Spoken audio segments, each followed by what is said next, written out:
All right, welcome back to 6849.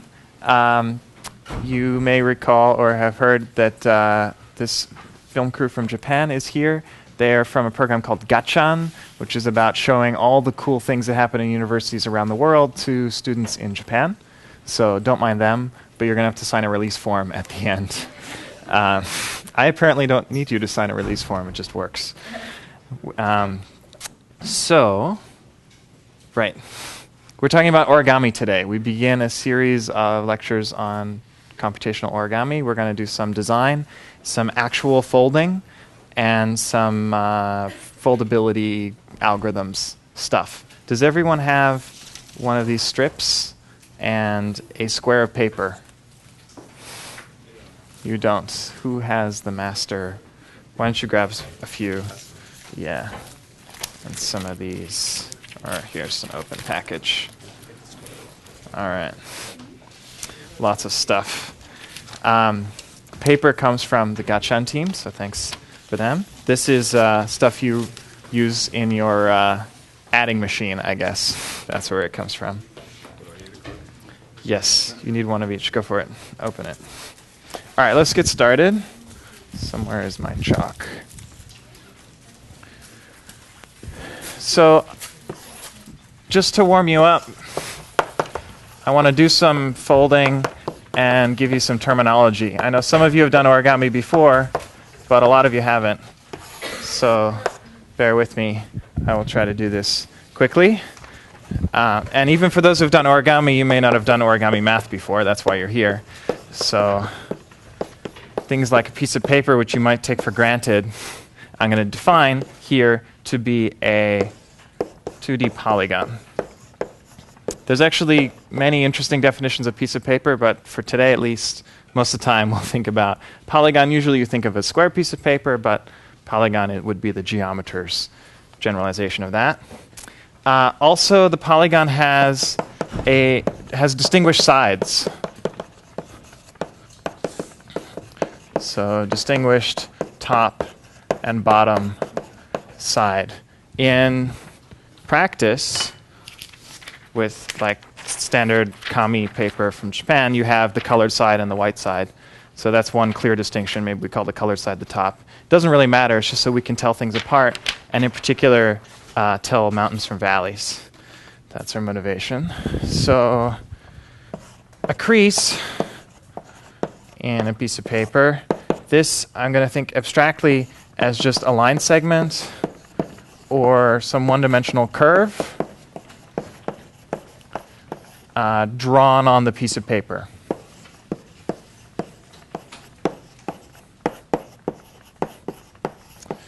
And then we have a little bit crease pattern.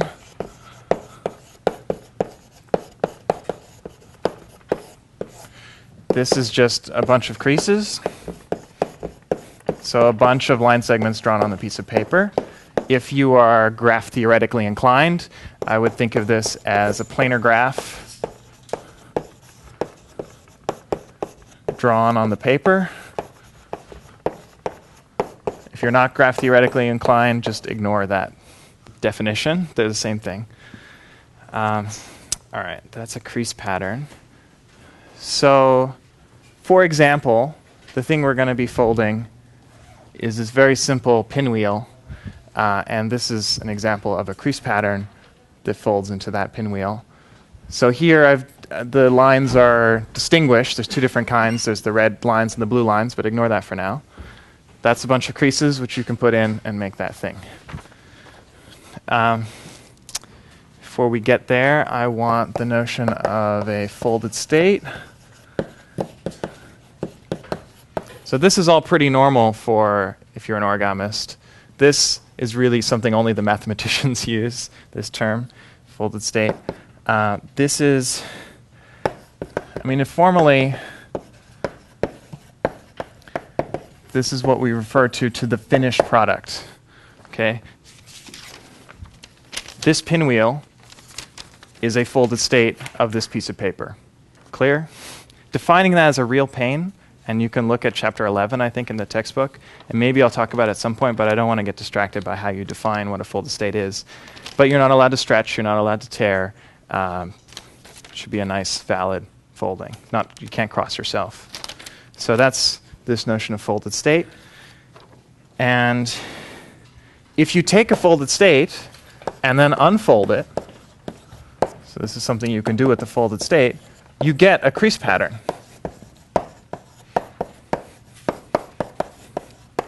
So I can take this pinwheel, unfold it, and I can see which lines are creased to make that pinwheel happen. So that's the crease pattern of a folded state. Today especially, and a lot of the field is concerned with the idea of flat foldings, which are a particular kind of folded state that lives in the plane. I say lying in the plane. Of course, it doesn't literally lie in the plane. There's lots of layers stacked on top of each other. But geometrically, everything has been collapsed onto one slightly thickened plane here. So this is a flat origami. This is also a flat origami, the trivial kind. All right, that's a flat folding. And when this is possible, we call that crease pattern flat foldable.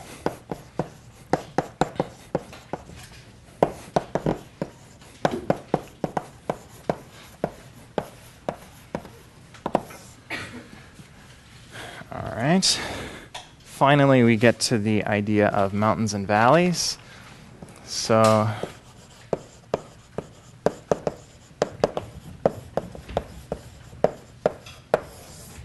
a mountain crease is when the bottom sides touch.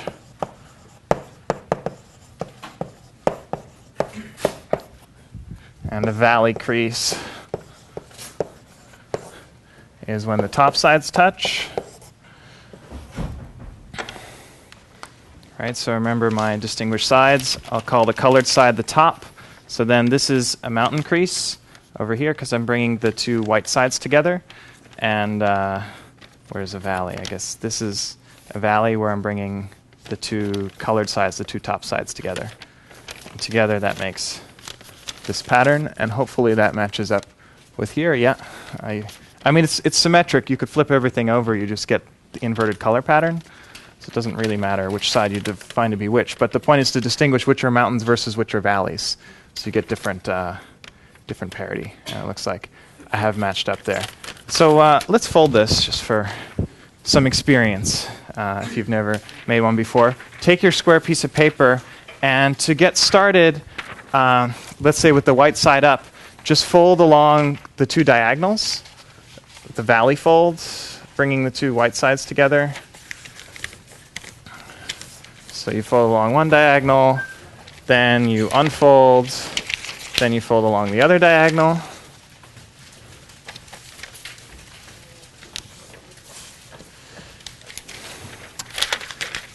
How are we doing? Couple diagonals. I have the big sheet. I should be going slower. All right. So now I want to fold that inner square, and we've conveniently marked the center point. So I'm going to fold each of the four edges of the square to the center and make sure to line up the left and right edges. And that guarantees that I fold parallel to that bottom edge.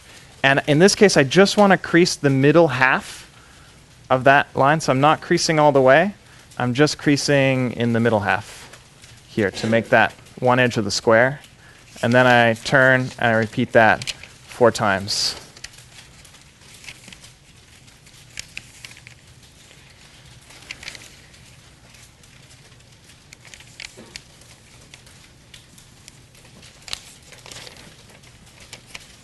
Switch sides for different visibility.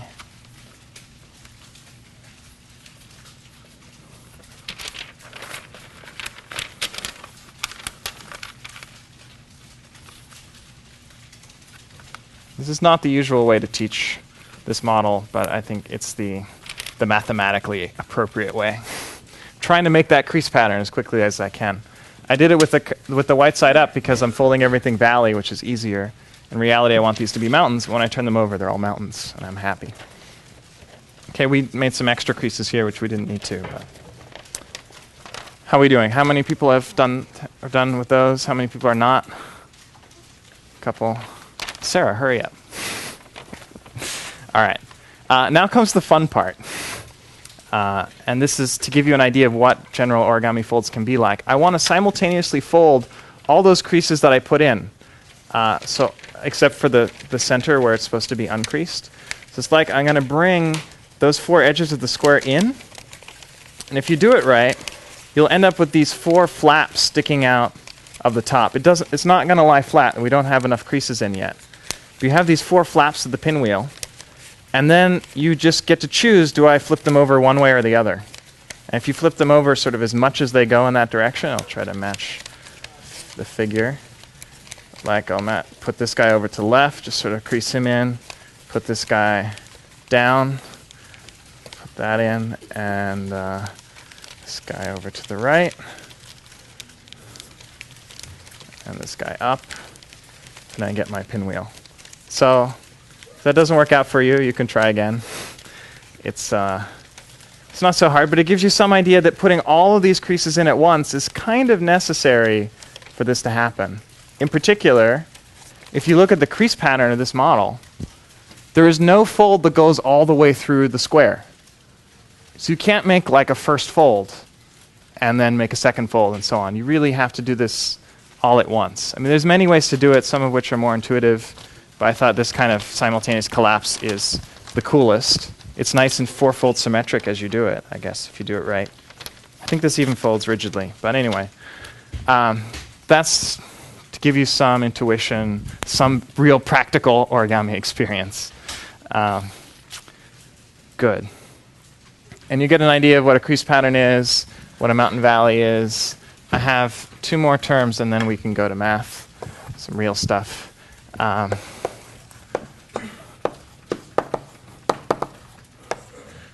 There's 2 notions that involve mountains and valleys. One is a mountain valley assignment.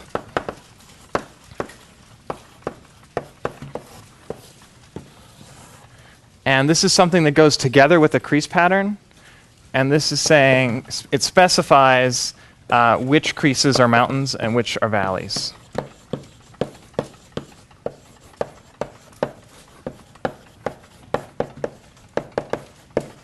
Did you all get it? Good. The pinwheel, I mean.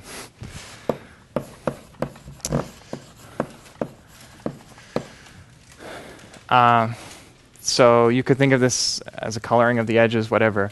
In this case, I'm simultaneously using color, red to denote mountains and blue to denote valleys. And also the standard in origami world, although it's a bit annoying, is dot dash means mountain and dash means valley. So that's pretty common. You'll see that throughout. That was invented by in the 1950s, I guess, by Yoshizawa. Maybe earlier, somewhere around there.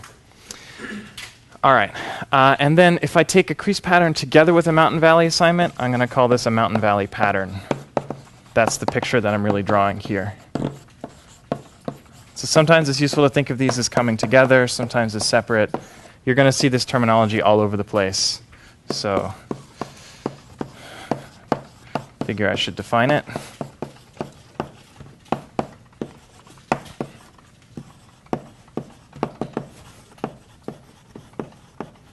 And sometimes M is mountain, V is valley.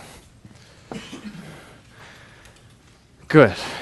Now we can do some fun stuff. Today's lecture, I showed you this pinwheel to give you an idea of more complicated folds, the general origami fold. But today I want to focus on a relatively simple kind of fold, which is called simple folds. So a simple fold, unlike this thing where I have to simultaneously collapse many creases, a simple fold just involves one crease. So it is a fold along a single line.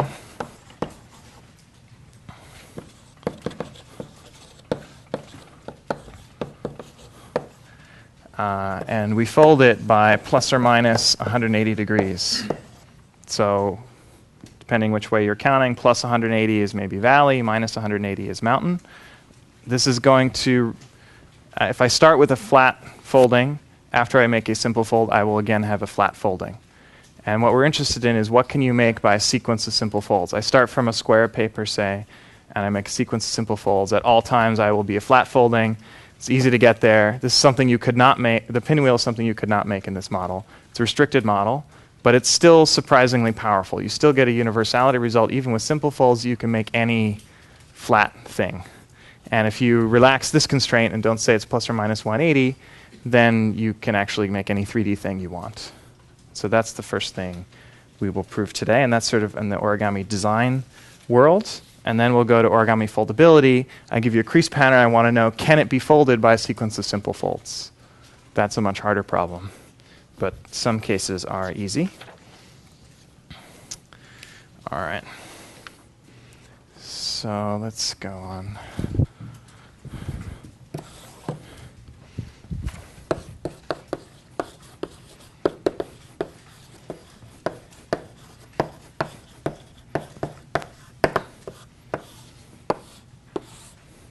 So this is the universality result I mentioned in lecture 1. This is going to be the inefficient version, but we're going to prove that everything can be folded from a square of paper. I'm going to be more precise about what I mean by everything.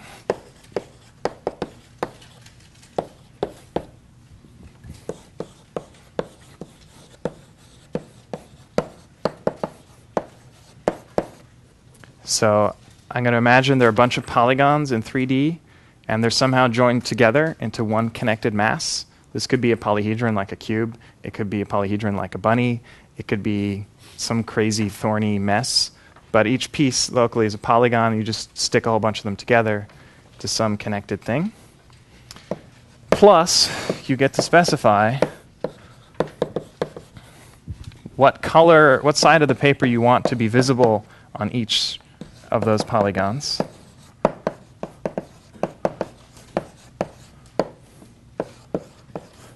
You can even do that on each side of the polygon if you want.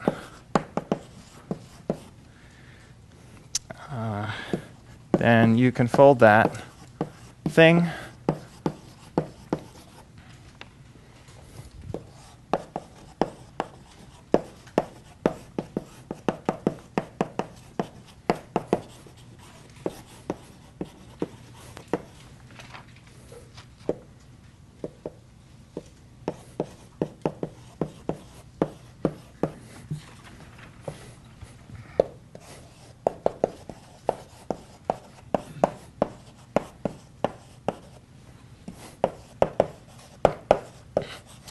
From a big enough piece of paper, such as a big enough square, big enough rectangle, whatever you feel like.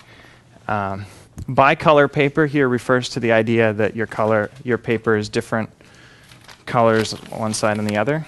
So white on one side, colored on the other side. White on one side, black on the other side, whatever. We usually try to draw that like the folded over corner. There you go. Bicolor paper.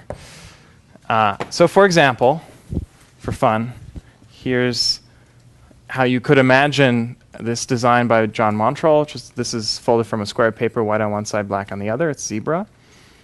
And you could imagine the input to that problem was a bunch of polygons. There's some white polygons, some black polygons. Together they form a connected union.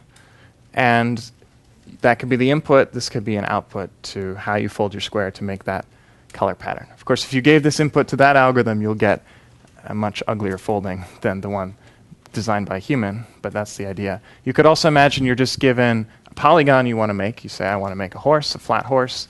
Then you could give that to this algorithm, and it will tell you how to fold a horse. That's the general idea.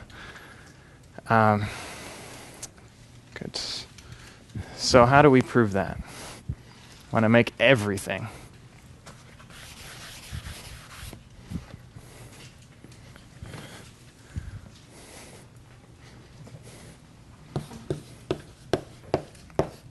So this is an early result in computational origami design, I think from 1998, probably. Journal version here is in 2000. Any ideas how to prove this? How could we make anything? Got to get you thinking a little bit.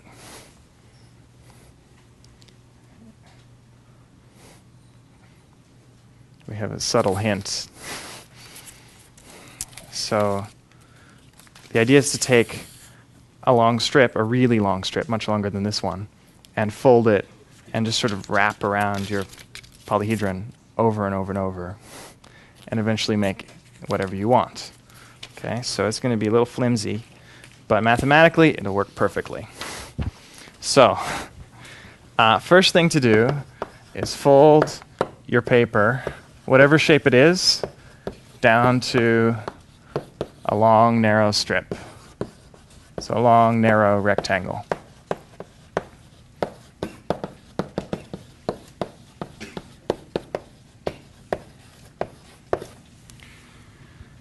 So conveniently, you have your strips of paper already, but if you started with a square, the first thing you do is accordion pleat it down to this, just like one edge of the square, which is crazy already.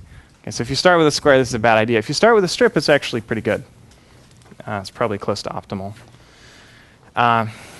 But now, how do I actually say, like, wrap everything with a strip? So let's be more formal about that.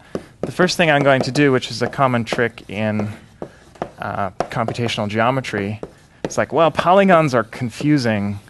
I like triangles better. They're much simpler. So just triangulate all the polygons. So if I have some crazy polygon, imagine that's I don't know, some piece of the zebra, I'll just subdivide it into triangles. There's standard algorithms to do this. I don't want to go into that. You can just add a bunch of these diagonals to the polygon until just keep adding them, and as long as they don't cross each other. When you're done, it will be triangulated. So you can do that efficiently. Linear time, even. All right, that's a little bit easier to think about. Now I just have to sort of figure out how to wrap one triangle and then how to combine those wrappings together somehow. And then I could go through triangle by triangle, visit everything, cover everything I need to cover. So that's what we're going to do. Cover each of these triangles in some order. We're going to cover each one at least once, possibly more if we're not careful. For starters, we'll be not careful.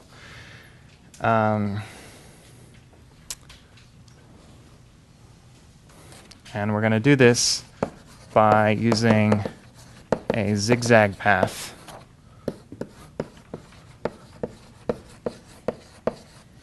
Parallel to the next edge, starting from the opposite corner. So some technical details, much easier to see in a picture. So let me draw you a picture.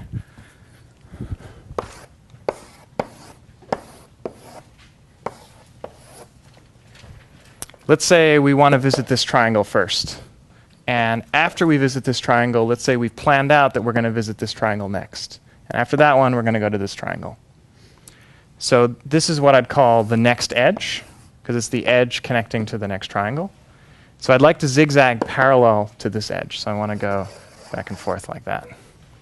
And then it says I want to start at the opposite corner, which is this one. So I'm going to start here, and now I'll draw this a little more precisely. I'm going to take my strip and just sort of go this way for a little while, and turn around, then come back this way, and then turn around. And we're going to see how to do turning around in a moment. So something like that. And yeah. Now I got to start thinking, planning a little bit, because I want to do this triangle in the same way, meaning I want to go back and forth parallel to the next edge, starting at the opposite corner. So that means next thing I want to do is start at this corner. So I need to set this up so that I don't end here. I'd like to end here. And you can do that just by taking doing one more iteration. If I end up with the wrong parity, here it looks like I won't too much. Here it's a little ugly. Got a little bit of uncovered portion of the triangle. So you need a slightly different turn here. Then I'll just come and sort of overlap myself. That's okay. I just have to cover it at least once. Okay, and then I do some kind of turn here. And then I'm going to do this. All right, so there's obviously some questions here. How do I make these 180-degree turns? How do I make an arbitrary turn? How do I turn even when I'm allowed to overlap myself? I'm not going to worry about that too much. It's basically the same. Basically, how do I turn?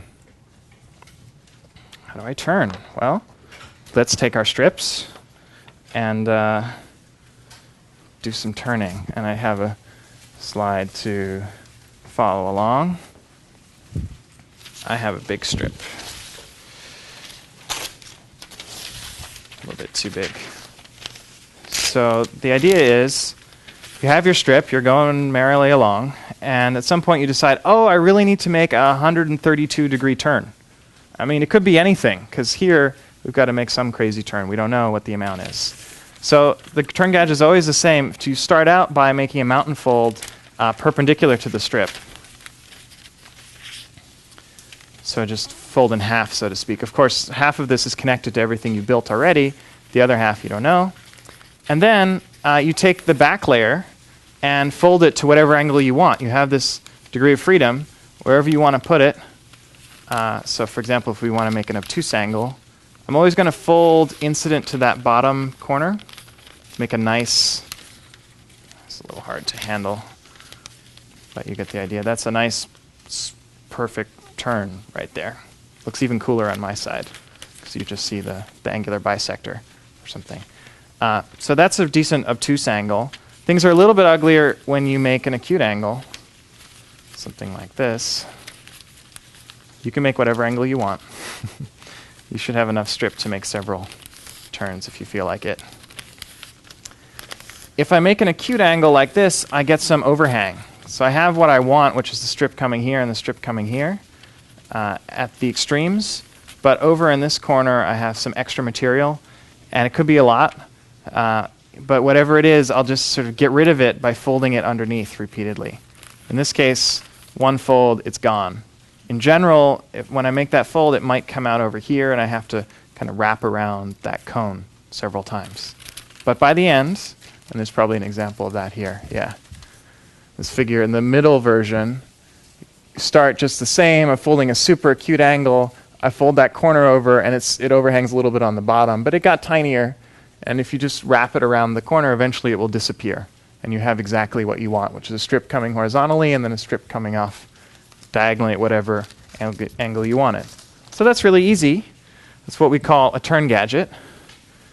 And chalk. So we do this using turn gadgets. Now, you can't actually turn with a 180-degree angle here, which is why in this picture what I drew was a 45-degree turn, a 90-degree turn, and then another 90-degree turn. You can do that however you want. That's one way. In fact, the way I've shown it, it would be more like, it would be orthogonal, but doesn't really matter. These turns are not much harder. This turn, you just do one or two of those turns to get aligned. And you can decide here, do I turn around to the left or do I turn around to the right? And then I zigzag. Depending on which way I go, I will end up either at this corner or this corner. And if my next triangle is up here, then I want to end up at this corner. If my next triangle is over here, then I want to end up at this corner. So you just decide, if you plan out ahead of time what order you're going to visit the triangles, just decide. Technically, it's like traveling salesman problem, but you don't have to be efficient at the moment. We're not worrying about efficiency. Just visit triangle after triangle. Keep going to one that you haven't visited before. It could be far away from you. Maybe you have to go over many triangles you visited before, but eventually you'll get to one you haven't visited until you're done. And then, boom, you've made anything. Amazing. We haven't quite proved the theorem. At this point, we can make any connected union of polygons. Because this is one polygon, but if you're in 3D, I mean, just when you cross over from one polygon to the next, you might have to bend it at some angle that's not flat. But then you can make any 3D thing too. Yeah? When you're wrapping around the triangle whose edge touches the bottom, how do you do that? The top left triangle is there. Sorry, when I wrap around here? No, the triangle whose edge has the bottom edge. This one. Yeah.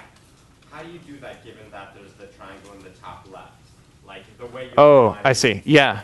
I should say, the question is, what do I do here? Because I'm going to overlap into this triangle again. Right. Yeah. So you have to be a little bit careful here. And there's one other gadget I need to mention here, which is the hide gadget, I think. That's what it's called. Because I didn't fold exactly this triangle, I folded too much. So at this point, when I have the strip here, and maybe a little bit out of the way, I'd like to get rid of all this messy stuff. Just tuck it underneath. So I'm going to fold along this line, fold all this stuff back behind. And that might still be a mess, because it could stick out over here or somewhere else. So let me tell you about the hide gadget a little bit. Maybe over here.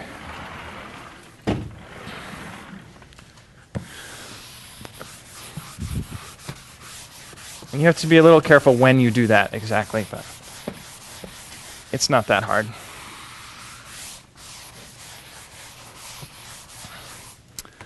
All right, so general, the hide gadget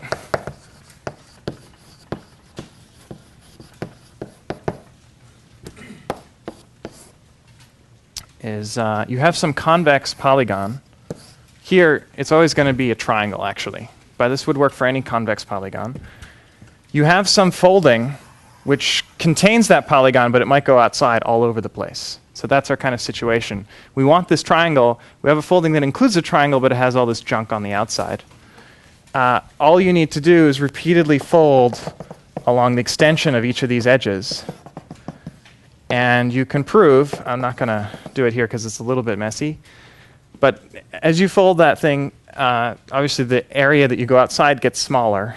And if you do make steady progress, and eventually after finitely many folds, you will have reduced this thing down to the convex polygon. Just keep folding, mount and fold along each of those edges. And I think there's even a pseudo-polynomial bound on the number of folds you need to make, although I won't go into that here. Good. So that's what you do with this triangle. Then you fold the next one, and then you apply the hide gadget to that triangle. When you do that, there is this triangle in the way. And technically, I guess that wouldn't quite be simple folds, because you're folding along this line, you need to tuck it in between the layers. You have to avoid collision with this triangle and go underneath this one. I hadn't thought about that. So I'd like to say this works with simple folds, but it sort of does, in that each fold you make, you're just folding along one line at a time, but you do actually collide in the middle. It's not so ideal. Origami folds, this definitely works. I wonder if there's a way to do it with simple folds now. Interesting. I mean, maybe, no, I don't know. Can you undo the corner gadget to separate the triangles, hide the folds, and then bring them back? Well, so the question is, can I like pull them apart, do them separately, and then push them back together? Pulling them apart and pushing them back together would not be simple folds, I think. Oh, maybe you could do it. You just have a pleat. Yeah, okay. Interesting. We should think about that. I'm surprised this is not known, but I'm pretty sure now it's not known. All right, maybe first open problem session, we can solve that in a few minutes. Should be doable. All right. There's one more gadget we need if we want to get the two-color pattern. And so here we're imagining this polygon maybe is all one color. Maybe it's all the colored side of the paper. But then at some point we might transition over to another polygon. And maybe that's the other color. So all we're going to do is we're, again, visiting these triangles in some order.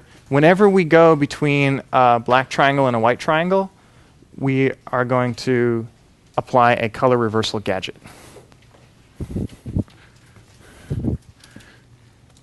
Which is very simple. And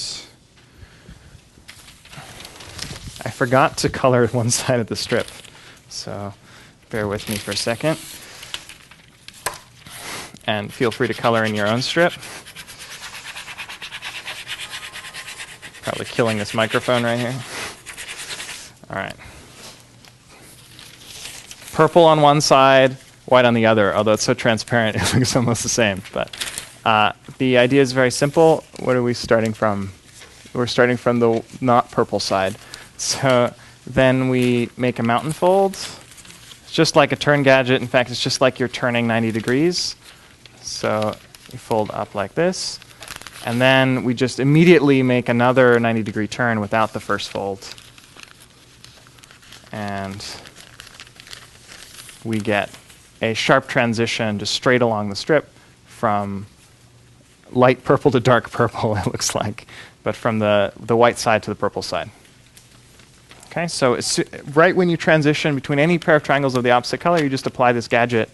You make 3 more folds, and boom, you've got your color reversal. Can you do that again? Do it again? All right. So first I make a mountain fold. So, now both sides are white. Then I fold this guy up. So now I have a regular 90-degree turn. And then I fold this guy back. So that's the tricky part because you can't see what's happening. Let me flip it over for you. So I'm just folding the top 2 layers here along that 45-degree angle. And then I get that transition. On this side, it's still purple and white, but it's a little uglier. It's on the slide. You can try again. It says, it doesn't say here, but yeah, fold just the back layers.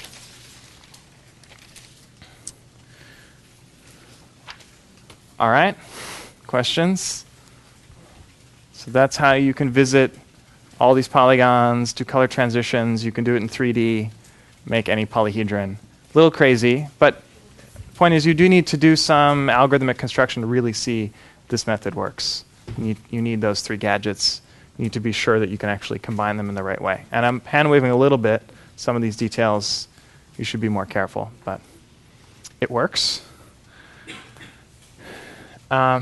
It's obviously horribly inefficient, but we can make it at least a little bit more efficient. Let me tell you about that.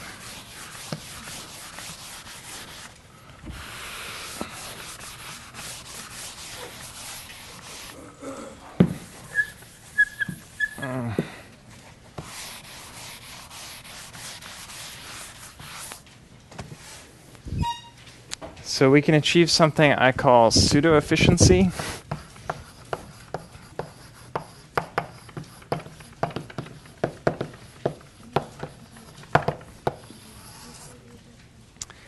Which is if you are allowed to start with any rectangle you want,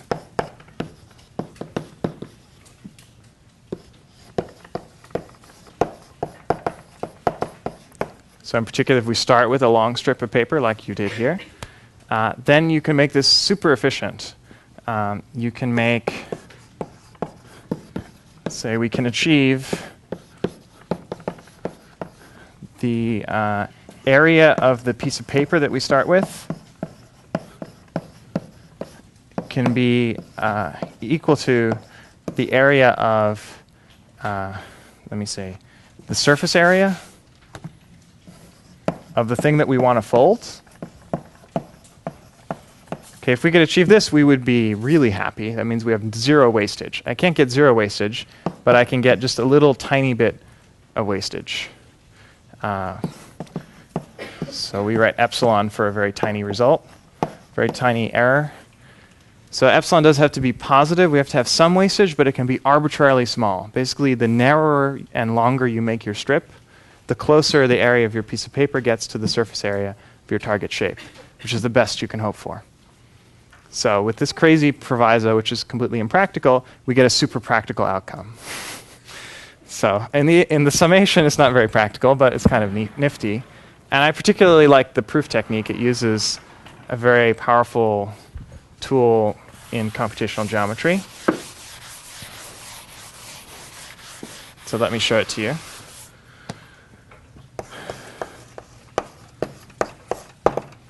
So the central issue is that while visiting a triangle, we actually do pretty efficiently, except for the very last strip where we might overlap ourselves, except for these little corner turn gadgets and also the material that's used up in the gadgets themselves, we're actually really efficient. We're covering this triangle almost one for one. There's a little bit of garbage at the edge and a little bit of garbage at this edge.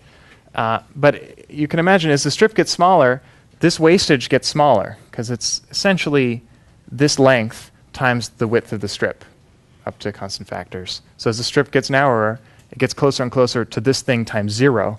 So this wastage gets closer and closer to 0. Same thing over here. Same thing over here.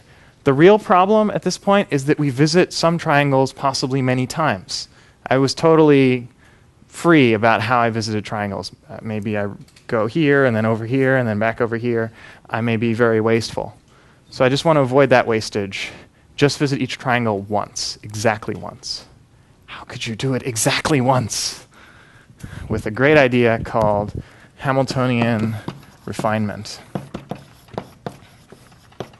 I've used this idea many times.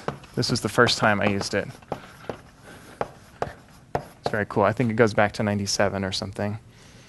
So you have some triangulation. Going to keep it relatively simple.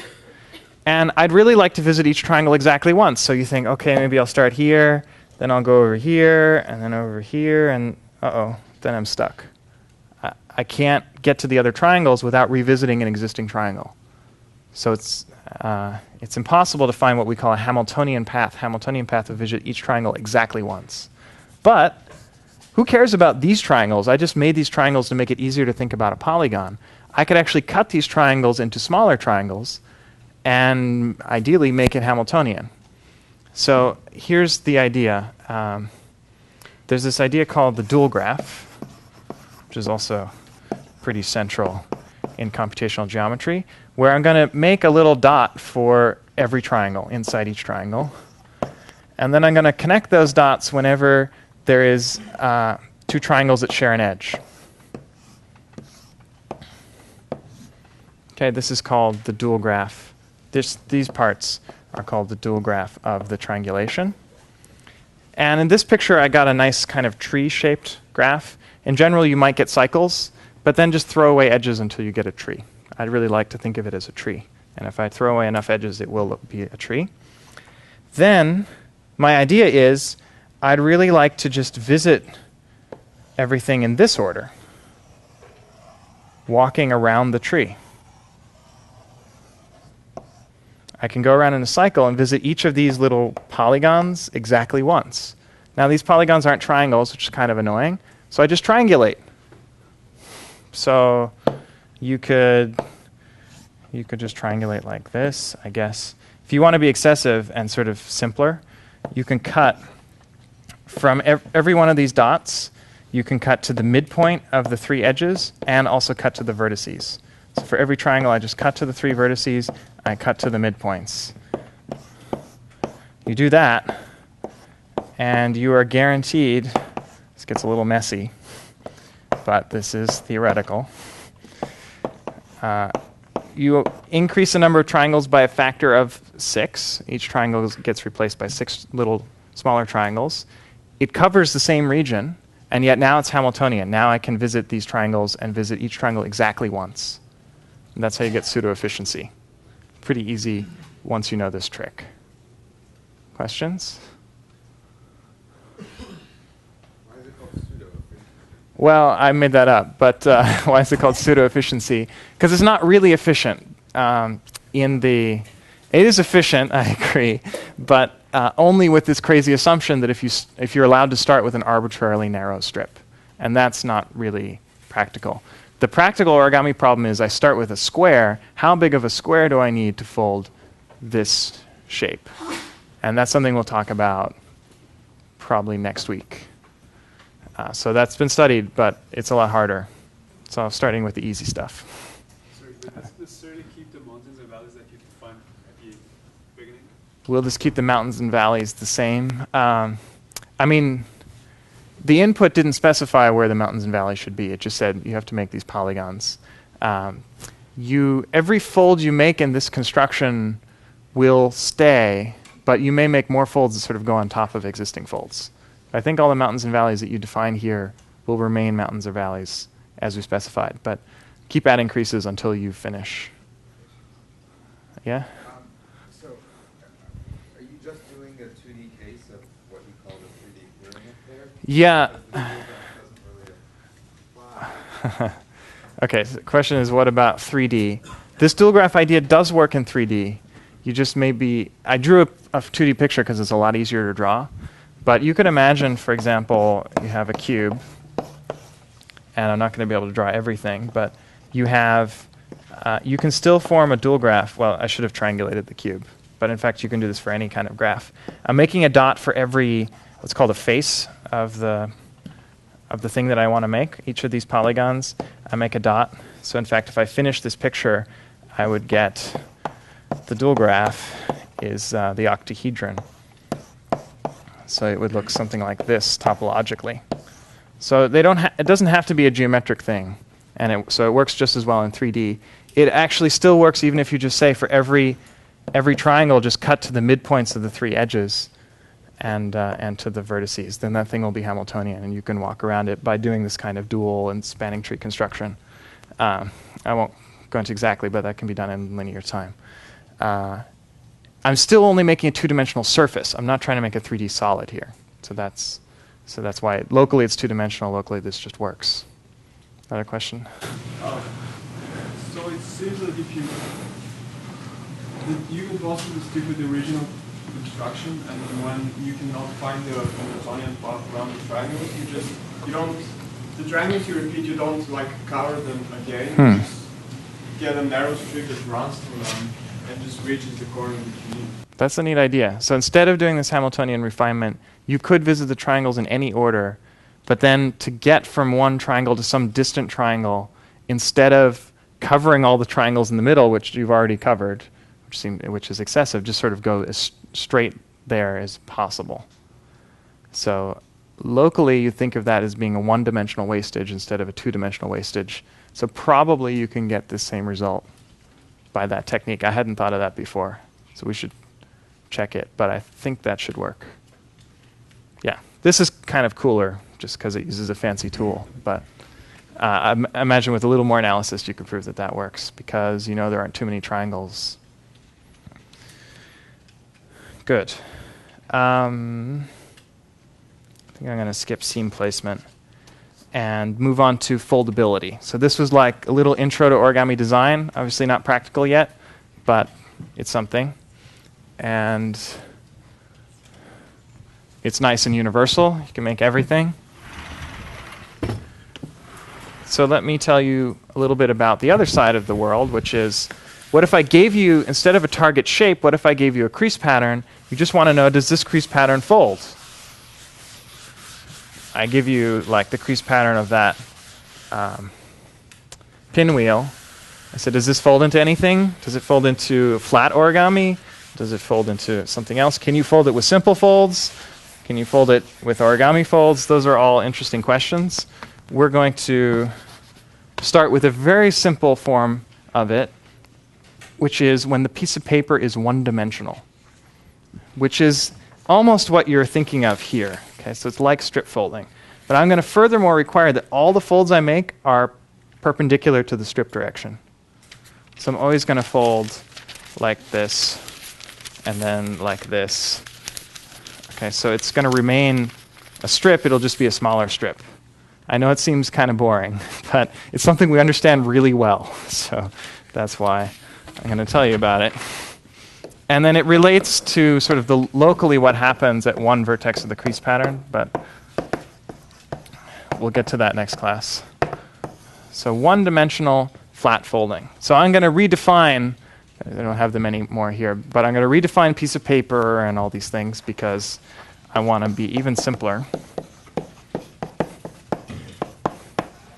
So piece of paper now is going to be a one-dimensional line segment.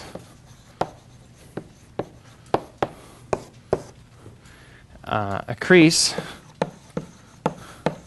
is going to be a point on that segment. In general, a crease is one dimension smaller than the piece of paper you're working with. You could actually define piece of paper to be a 5-dimensional solid if you wanted. Then creases would be 4-dimensional flats, they're called. 4-dimensional, it's not a hyperplane, it's 4-dimensional flat. That's what they're called. Or if you want to do curved creases in 5 dimensions, then it's, 4-dimensional surface somewhere in there. So we won't do 5D origami in this class. Flat folding now means that your folding lies on a line. Of course, it will always lie in the plane if you're folding a line segment in the plane.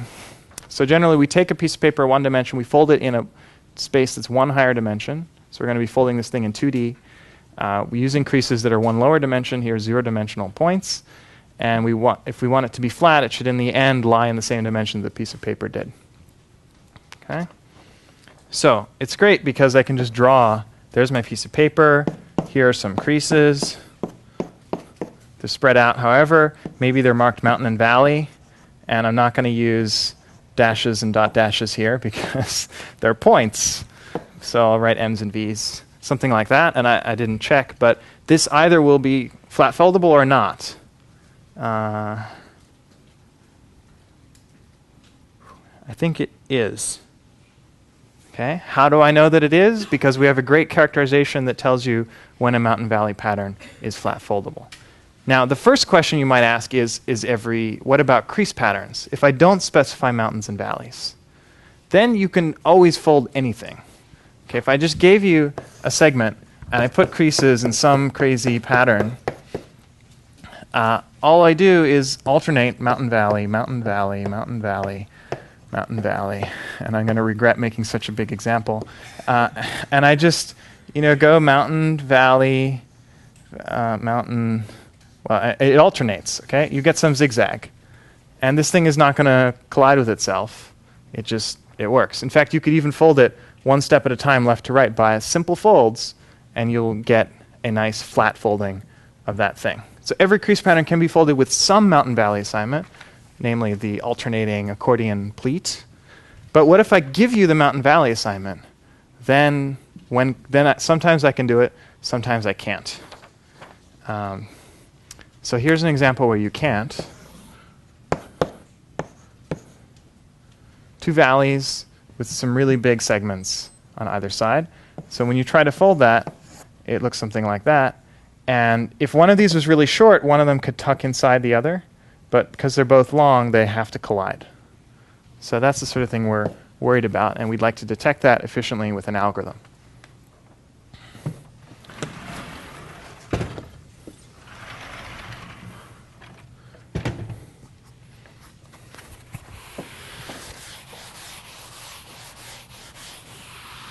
So let me tell you how. We're going to use 2 different operations.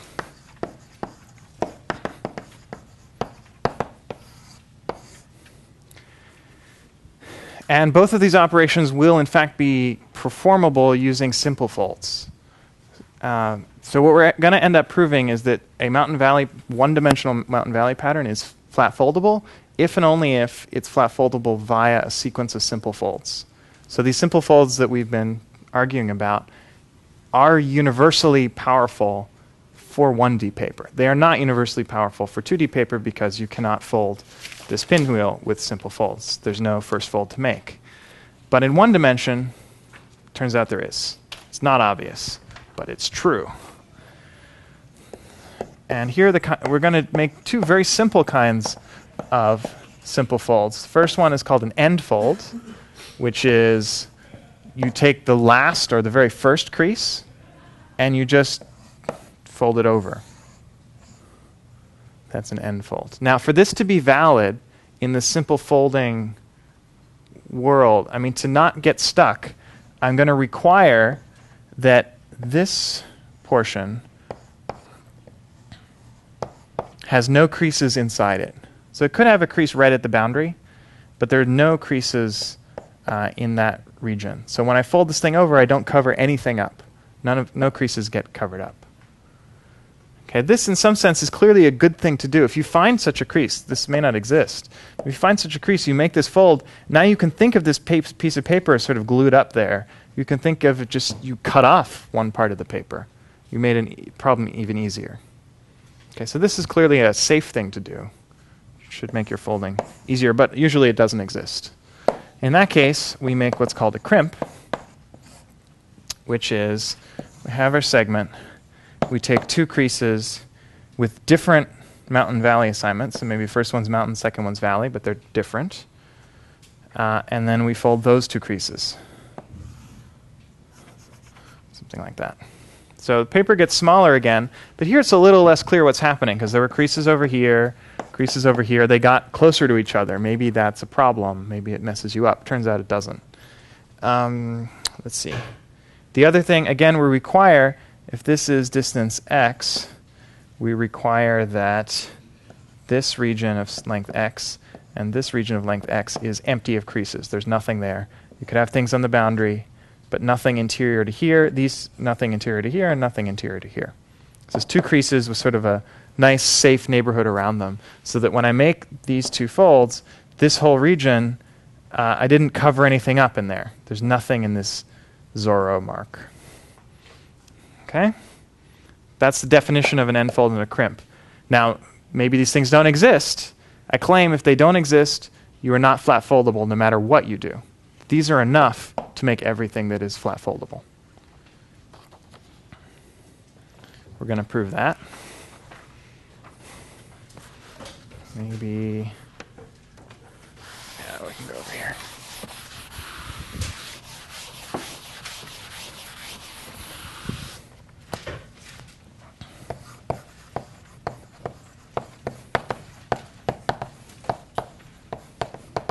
So we're going to characterize flat foldability by saying, if I gave you some mountain valley pattern, and I want to know, is it flat foldable? So remember, mountain valley pattern is crease pattern together with M's and V's written on each crease. I claim it is flat foldable if and only if this is equivalent to there's a sequence of crimps and end folds. In fact, we're going to show, so this is saying that crimps and end folds are all you need. In fact, we're going to show that you can make any crimp and any end fold, anything that looks valid, anything that has these empty regions here, just greedily just keep doing one after the other without regard to what's going to happen in the future. If you get stuck, then your thing in the first place was not flat foldable. If you finish, obviously it was flat foldable. You folded it. So it doesn't matter even what order you do these operations. I won't write that here, but we will prove that. And there's another characterization which we use to prove this one. This is the one we care about. And this one's a little bit easier to think about. I call it the mingling property. It says mountains and valleys hang out with each other, basically. That's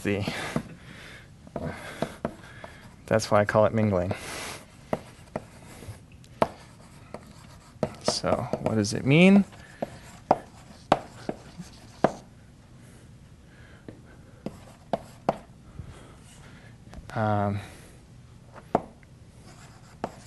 If I take a whole bunch of V's in a row, or I take a whole bunch of M's in a row, as many as I can. So that means they're surrounded by creases of the other type, or possibly the edge of the paper. But if I take a whole bunch of V's, then the next crease and the previous crease are M's, let's say. Then the adjacent crease of the other type, or possibly the end of the paper. And I want this to be true on at least one side. This is, again, one of those things that's much easier in a picture. But I will write down the words first. Is nearer than the adjacent M or V. Sorry, backwards. So I'm trying to use parallel construction here, but I got it inverted from my notes. So let me draw the picture. You have a segment. Suppose I take some maximal sequence of m's all in a row. Okay, so maybe on one side, maybe the next thing here is just the edge of the paper, so there's no crease there. Over here, the next thing could be, if this was it, then I would say this thing is not mingling because this distance is bigger than this one, and this distance is bigger than this one. So these m's are like really clustered together. They're not mingling with the edges. So that's bad. And in fact, this thing is not flat foldable for the same reason that one is not. But if, for example, I put a valley crease right here, then this is closer than that. This distance is smaller than that one. So I call that mingling, because at least on the right side, the m's are mingling with the v's. On the left side, they're not mingling. But hey, right side's better than nothing. I need this to hold on at least one side. Could hold on both. I claim this thing is flat foldable. Is that true? Yeah. Maybe. No, it doesn't look so true. Maybe any sequence, not just for any maximum sequence. Maximum sequence restricts. I think I probably need some condition on the v also.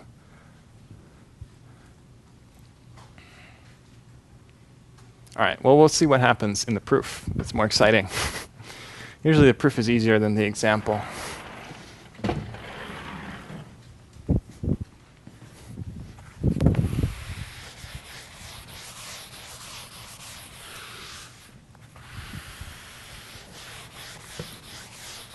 Oh, I see why it's...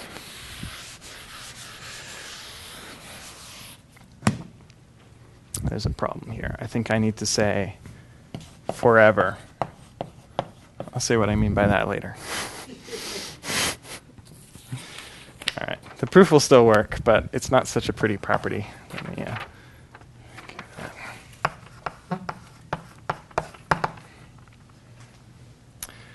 okay, the proof is in 3 parts, basically. First part is if you're flat foldable, then you are mingling.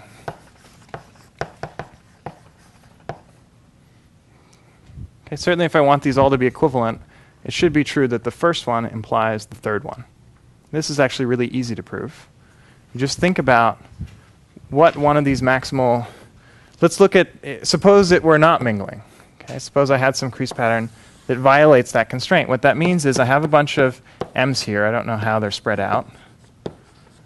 Then I know that there's a big gap till the next crease. Something like that. Okay, well, let's think about, there aren't really that many ways to fold a whole bunch of m's in a row or a whole bunch of v's. It's symmetric.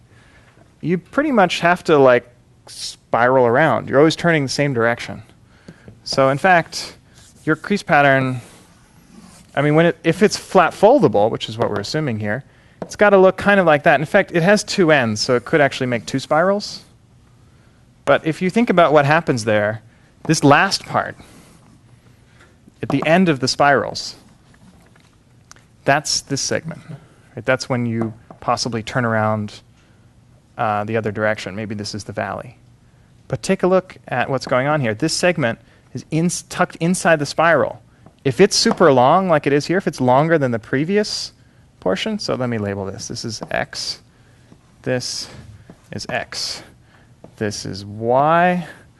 This is y. That looks really bad. X has to be smaller than y, otherwise it's going to penetrate right through that corner. Okay, so in this case with the double spiral, it's like a double spiral all the way. What does it mean? Then you, I guess no one knows double rainbow. All right. Yeah, bad stuff. All right. In the double spiral case, in fact, this end must be shorter than this one, and this one must be shorter than this one. So in this case, you must be mingling on both sides. But it doesn't have to be that way. If it's just a single spiral, this last segment can be really long. That's okay. It's much longer than this one. But the inner part of the spiral must always be smaller than the next segment of the spiral. And that's exactly what mingling says. Could be on the left, could be on the right, you don't know. But on at least one of the sides, you must be mingling. And therefore, if you're going to have a flat folding at all, you must be mingling. Clear? Question? When you say a maximal sequence, what do you mean? Maximal means that you can't make it any bigger locally. I can't add any more creases and still have them a contiguous bunch of mountains. It's a good question. In mathematics, there's maximal and maximum. Maximal means locally biggest, maximum means globally biggest. So I don't mean like take the biggest sequence of contiguous m's you can find. I just mean take some contiguous sequence of m's that you can't make any bigger on either side. So I just mean that it's surrounded by valleys. So I want this to hold for every sequence of m's, contiguous sequence of m's.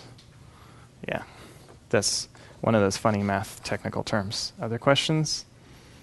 All right, so that's the first thing. Somehow I want to connect all these properties together.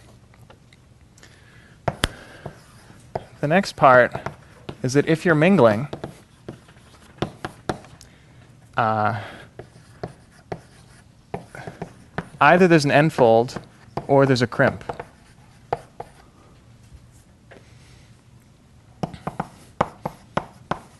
At least one of those two things must be possible. So this would be good news because if I'm flat foldable, then I'm mingling. If I'm mingling, then there's a fold I can make. That seems like progress. Then I have to show that I don't mess anything up when I make that fold. Okay, but if I could keep going in a circle like this, then I would keep being able to make folds, and then eventually I would fold the whole thing, because there's only n folds at the end. I'll have made them all. Okay, now this is a little... it's not that much trickier, I guess. Involves parentheses. Or that's one way to write it. Yeah, question? Well, so right now the mingling property is defined in a way that only applies to sequences of 2 or more. That's right. And there is an example that can mess. Yeah, just ignore this, okay? It'll be easier to think of it that way. So I'm going to use mingling to prove this property, but this is not equivalent to those properties. You need to add forever, but that's too confusing at the moment. So this is a definition of mingling. We're going to use it as a separate thing. Fix this, and I'm going to prove these two things are equivalent. Then I'll be correct. Correct is always a good thing. All right. So what I want to do is for each of these mingling sequences, for each maximal sequence of m's or v's,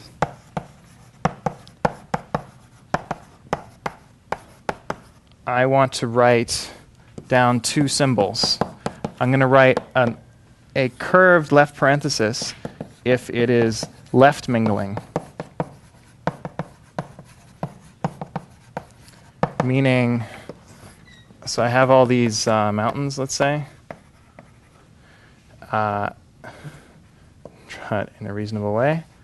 Then I'm happy on the left side. I'm mingling with a V or with an n-fold on the left side. Okay, I know it's either left mingling or it's right mingling. I'm assuming mingling here. I will write square bracket if it's not.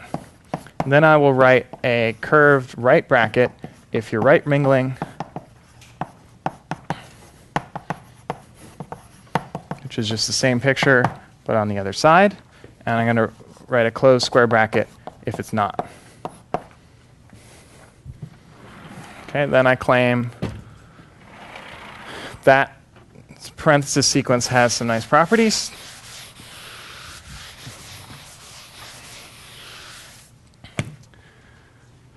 So, for example, so this is a string that I get. It might look like this, maybe that, who knows? It looks like something. I know that every pair, at least one of the two sides is curved. I can't have them both be square because then you're not mingling at all. I know I'm always mingling left or mingling right. So it's something. Now, one thing that's really good is I know, so I have no double square bracket. That's impossible. I also know that if I had something like this, what does that mean? It means I have a bunch of mountains over here. Then I have a very nearby valley. and then a bunch of valleys over here. And I know that the mountains are right mingling, which means I know that, let me label some things, x is bigger than y. That's what this symbol means. It means to the right of the m's, I've got a small gap. And it means to the left of the v's, I also have a small gap. So that means y is also bigger than this z distance. So, thank you. Smaller. I'm too tempted to have triangle or to combine them together, but it's a funny looking thing. Y is smaller than both x and z. So then what do? Crimp. That was sort of the definition of a crimp, that at least if I took this region x and copied it over here, those were empty of creases. And now we're saying that there's a big gap here, bigger than, I guess technically it's bigger than or equal to, if you said all these things right. I said nearer, but I meant non-strictly nearer. But anyway, it's enough to do a crimp. So if I find this, I'm happy. The other thing that I'm really happy with is if I have an open paren at the beginning, a curved parenthesis, open parenthesis at the beginning of the string, or a right parenthesis at the end of the string, because that means I can do an end fold. Right, because that means that you have a very short segment at the very beginning, so you can just fold it over. This means you have a short segment at the end, just fold it over. Okay, so as long as I can find one of these three things, I am golden. I have what I want, which was an end fold or a crimp. How do I prove that I have one of those things? The easy way is by contradiction. Just imagine if you didn't have any one of these things, it's pretty forced what you have to have in your string. Because you know you must start with an open square bracket. You also know that you cannot then immediately have a closed square bracket. So you must have a closed paren. Now I know that I cannot have an open paren because then I'd have this.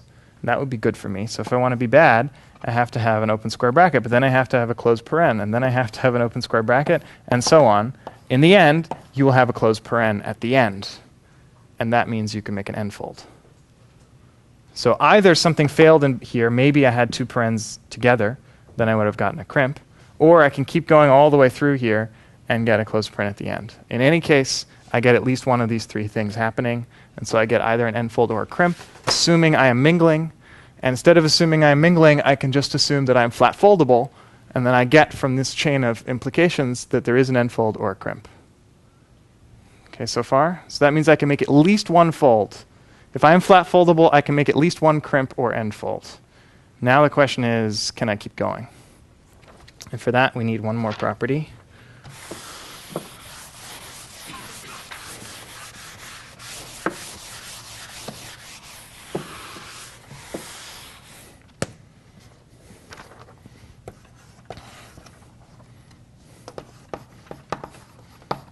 If I make a crimp or an end fold, I want to prove that that preserves flat foldability.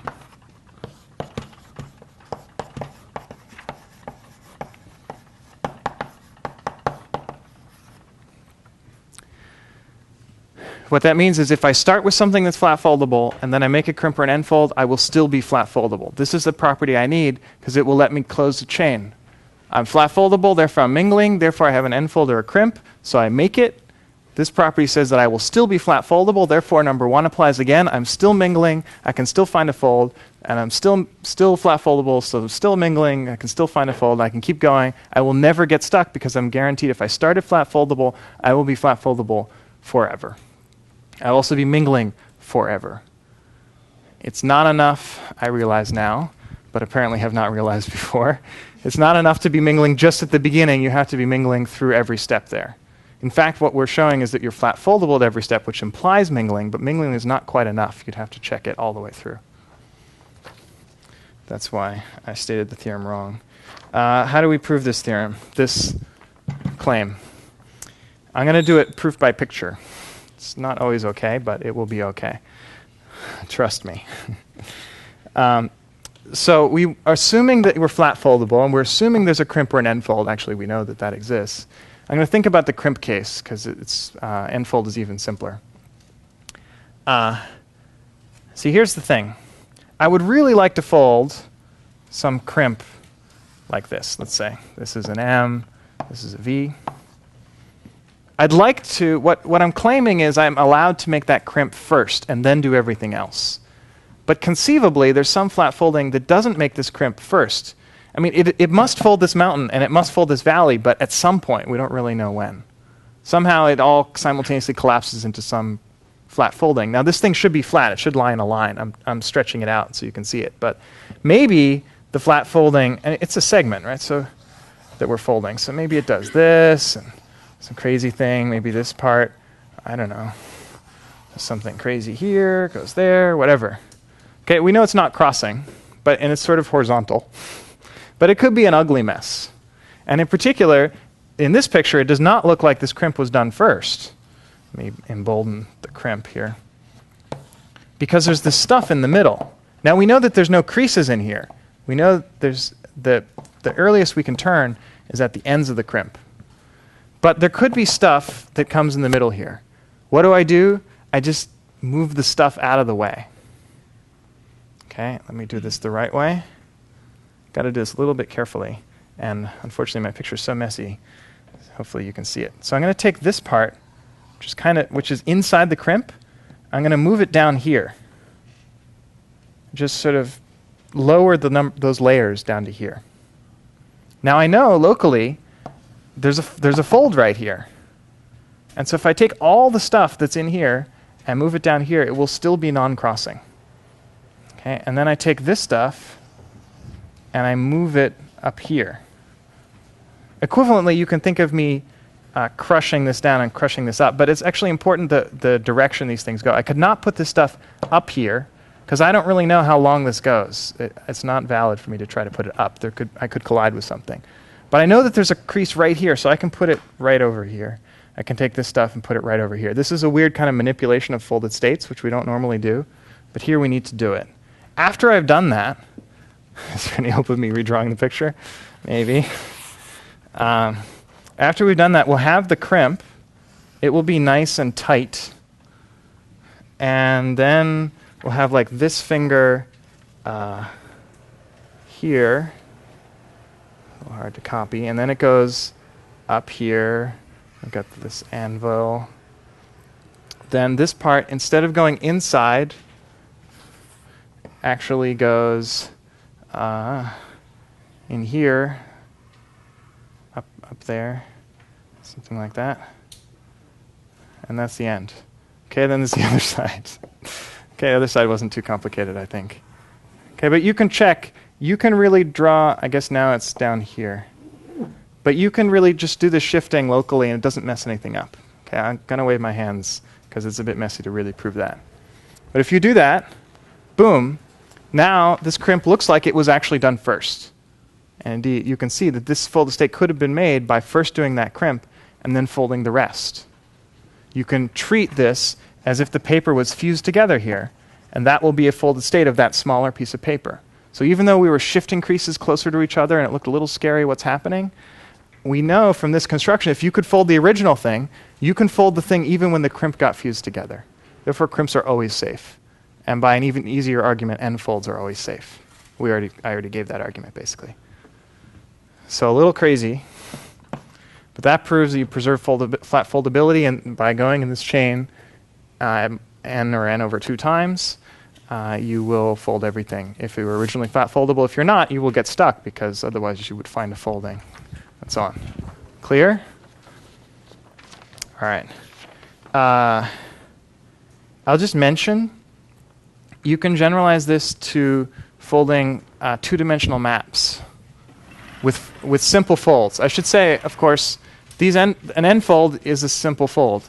A crimp is 2 simple folds. You can first fold along the mountain, you won't get any collision, and then fold back along the valley, that's a simple fold. Okay, so this is saying, in fact, something is flat foldable in 1 dimension if and only if it is flat foldable by a sequence of simple folds, and as long as you stick to crimps and end folds, it doesn't matter what order you do them in. That's not true as soon as you go to 2 dimensions. So for example, just for fun,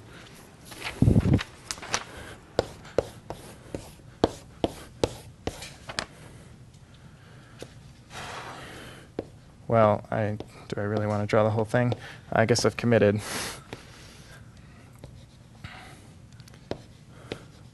There's a couple examples in the notes which you can take a look at, and I encourage you to make one.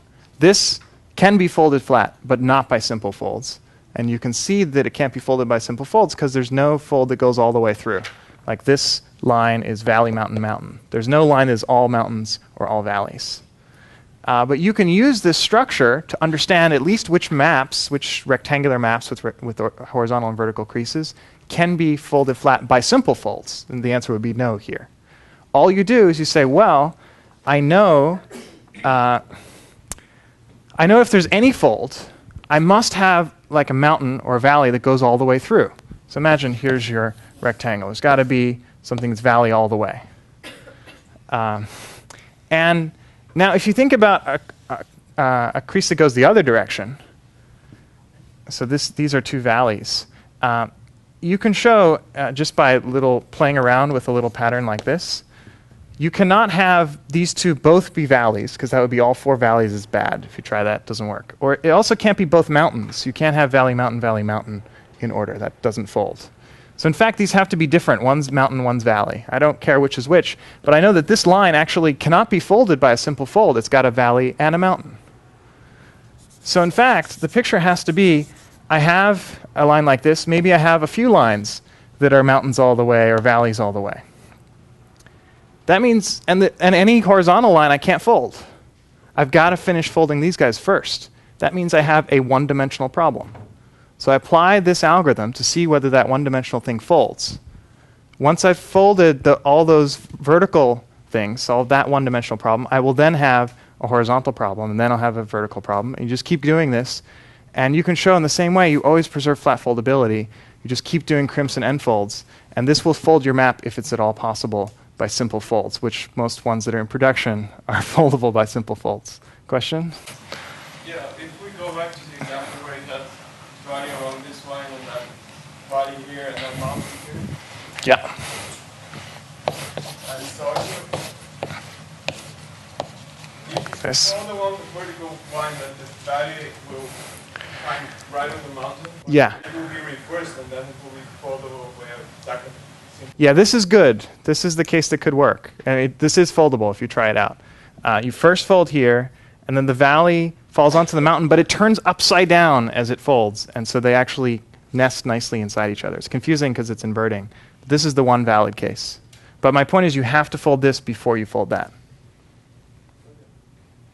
And there's a little more details in the notes here. You can make this into a really fast linear time algorithm if you use fancy data structures, but that's beyond this scope, and that is the end of lecture 2.